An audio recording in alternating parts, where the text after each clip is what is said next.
అందరికీ నమస్తే. అందరూ ఎలా ఉన్నారు? నేను చాలా చాలా బాగున్నాను. అందరూ బాగుండాలని కోరుకుంటున్నాను. అయితే ఈరోజు ఇది మా చెరుకు తోట చూసారో చెరుకులు ఎంత బాగా వచ్చినాయో. నేను ఎప్పుడూ చూడలేదు చెరుకు తోటకి పువ్వులు. ఫస్ట్ టైం చూశాను. మా దాంట్లో వేసాం కాబట్టి ఫస్ట్ టైము చెరుకు చెట్టుకి పువ్వులు ఇలా ఉంటాయని నాకు ఇప్పుడే తెలిసింది. ఎంత బాగున్నాయి చూడండి, ఎంత అందంగా ఉన్నాయో ఈ చెరుకు చెట్టు పువ్వులు.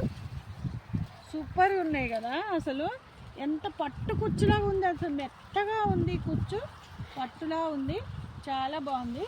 దీన్ని బంచెస్ కింద తీసుకొని మేము మంచిగా టేబుల్ మీద ఫ్లవర్ వాజ్లో పెట్టుకోవచ్చు. అంత బాగున్నాయి అన్నమాట. ఇవి చాలా బాగున్నాయి. కానీ ఈ చెరుకు చెట్టుకి పువ్వులు ఇలా ఉంటాయని నాకు ఫస్ట్ టైం తెలిసింది. చాలా బాగుంది. సో చూసారా.